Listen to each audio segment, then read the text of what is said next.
What's going on, MSFers? Doolum here, and today we're going to be talking about Danger Room, Mephisto diamonds getting messed up, and one of the most insulting offers I think I've ever seen in Marvel Strike Force history. So yeah, let's get into that as well. But first, let's talk about Danger Room. So a lot of people are not liking Danger Room because of the difficulty, and it's very interesting because a lot of people have been complaining that they want difficult content, and then they get difficult content, and then they complain, which is fascinating to me. I think that's very odd. So what this complaint here is there's a reason why people aren't enjoying this Danger Room compared to others. Consider the last few. Who were the stars? Vigilante, Old Man Logan, and Blade. Vigilante was getting energy, like it was running out of style. Old Man Logan was getting turn meter, healing himself and giving himself energy. Blade was giving himself energy too and healing. The packs are great, but they can't be the sheer amount of energy, beat the sheer amount of energy being given or turn meter being given naturally. And I would like to push back on this a little bit because there are the reason why Blade was really good last time with Accursed is because there was a Accursed energy pact right here, Accursed gain energy on kill. And that made Blade very good, right? Because he was getting kills, he was getting energy, all that kind of stuff. Absolutely true, right? There's also a lot of boons that end up helping you with the problems this player is talking about. So there's boons that end up giving energy on kill to yourself and adjacent allies. So that fixes your energy problem. There's also one that if you have Silver Surfer, every time anybody takes a turn on the team, they gain 5% max health. So that can help with the healing as well. Another really good one is the regeneration on spawn is technically like healing. So that's another way to heal. I do get it that this Danger Room is a lot harder, and I'm okay with that. I don't think you should beat a 2-week event in one day and then complain that there's nothing to do in the game. But I do get it. A lot of people don't want to sit there and grind the elite tokens and just do it over and over and over again, especially when the rewards may not be worth it, which I can get behind that. I do think pushing for this for a 3-diamond thing, who cares? And then like 12 gear tier 20 orbs. I think this should be like way more. I think this should probably be like 30 gear tier 20 orbs to make this really worth pushing. I really don't see a lot of people who are going to be able to complete this wanting to push for the 3-diamond thing or the diamond orb fragments that are kind of outdated now. I think diamonds are really coming to a close on like useful diamonds. So I don't really think those are incentive rewards that I want to push for.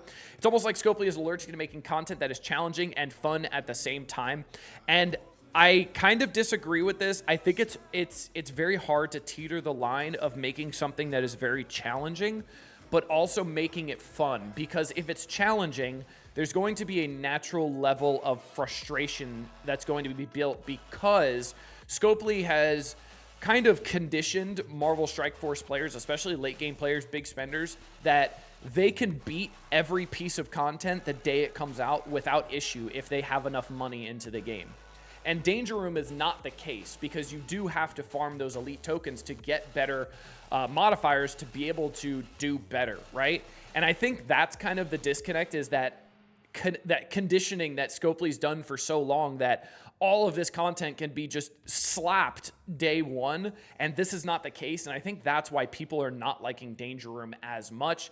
The last one we're going to talk about here, this is the most unfun thing I've done in MSF for a while, and that is really saying something. I get having more challenging content, really, that's good, but when I can't clear on difficulty 6, when I have cleared all the other ones on difficulty 10, it is a bit absurd.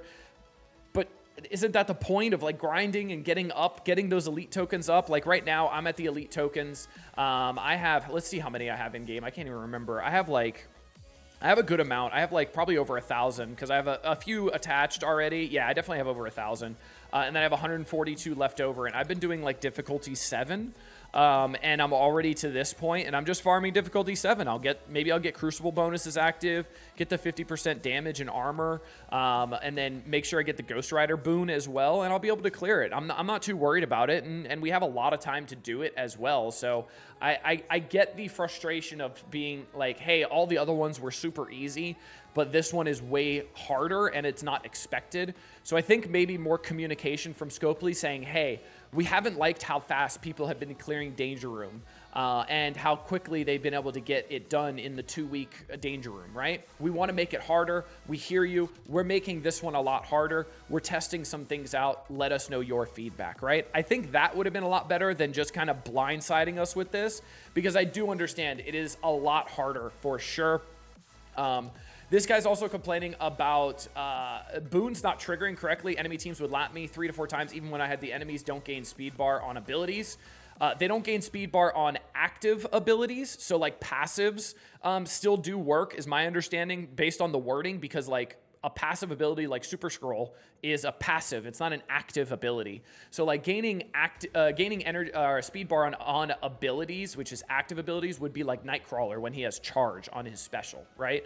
I couldn't land the trauma when I had the applied trauma to adjacent enemies on kill boon. I think that could be a focus and resistance issue. I'm not sure. I've never seen that issue. I'm not sure how focus and resistance works in Danger Room, but I think it's a matter of communication would have been a lot better on this if they said, hey, we want this to be harder, especially after the X-Men Danger Room that was able to be beaten in one run, which I think was intended because it was only lasting 3 days, but I still don't like that, but it is what it is.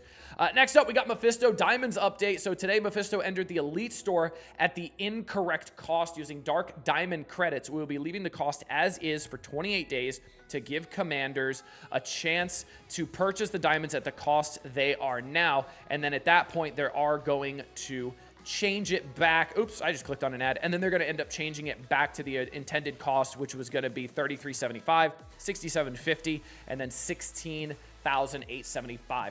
So with this change, I do think it is worth it to buy diamonds on Mephisto all the way up to 3 diamond now. I talked about it originally where it was not worth it, but I do think it is worth it now. Also, a lot of people were questioning Ares if he was going to be a DPC toon or not. He is not. He is a regular diamond, and I have him up to 3 diamond now. He's a regular character. I know that blog the other day that I made a video on was not talking about that. So Ares is a regular character. No need to worry about dark diamonds for him. And then last up, Hulkaf said it best here. Scopely has lost their effing minds on that Odin offer. And I agree. And if you don't know what offer we're talking about, let's go in game here, scroll down here. So there's an Odin offer. There's a chain offer here for his red stars. And I saw this and I went, wow, this is insulting.